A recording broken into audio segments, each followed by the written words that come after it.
তো হ্যালো বন্ধুরা, good afternoon. তো এখন বাজে কিন্তু 12টা। তো মেয়েকে স্কুল থেকে নিয়ে এসে চলে এসেছি। তো আজকে আমি একটা কথা বলবো তোমাদের, মানে আমার ইউটিউব চ্যানেলটা তো আমি 6 মাস থেকে আমি কোনো ভিডিও করিনি। তো এখন নতুন করে ভিডিও করা শুরু করেছি। তো বুঝতে পারছি না, আমার ভিউ তো আসছেই না, ভিউ খুবই কম আসছে। আর হচ্ছে আমার ওয়াচ টাইমগুলো, আগে যে ওয়াচ টাইমগুলো হয়েছিল সব কেটে নিয়েছে। তো এরকম কেন হচ্ছে, কিসের জন্য হচ্ছে বুঝতে পারছি না। অনেক ভিডিও দেখলাম, অনেক চেষ্টা করলাম, তো কিচ্ছু হলো না। তো যাই হোক, আমি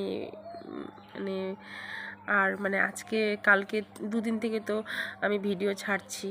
তো হঠাৎ করে দেখলাম ওয়াচ টাইমটা আবার 1 ঘন্টা কমে গেছে।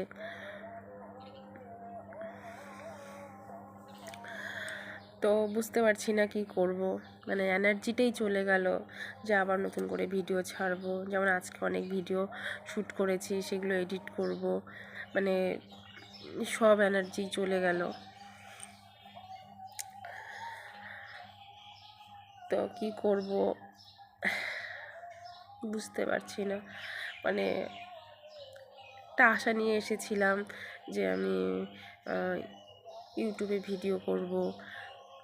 গতবার যেরকম আমি ভিডিও করেছিলাম, তো ওখানে কিন্তু ভিউ আসতো মোটামুটি। তো মাঝখানে আমার একটু শরীরও খারাপ ছিল, তো মাঝখানে করিনি। না করতে করতে এমন একটা অভ্যাসে পরিণত হয়েছিল, তারপরে আর করিনি।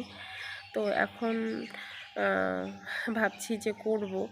তো করার পর যাই হোক, অনেক ওয়াচ টাইম কেটে নিয়েছে। আমি ভেবেছিলাম এতদিন ছাড়িনি জন্য ওয়াচ টাইম হয়তো কেটে নিয়েছে। তো আবার দেখি, কালকের থেকে তো ছাড়ছি তাই না, তো আবার দেখছি ওয়াচ টাইমগুলো সব কেটে নিচ্ছে। কিসের জন্য কেটে নিচ্ছে বুঝতে পারছি না কিছু। তো ভিউও হচ্ছে মোটামুটি, যাই হোক, যতটুকুই হোক না কেন, তো ওয়াচ টাইম হয় কিন্তু ওয়াচ টাইমটা অ্যাড হচ্ছে না। তো কিসের জন্য হচ্ছে না বুঝতে পারছি না। তোমরা যদি কেউ জেনে থাকো প্লিজ কমেন্টে আমাকে জানিও। আর কি বলবো, ঠিক আছে, বাই, ভালো থেকো, সুস্থ থেকো।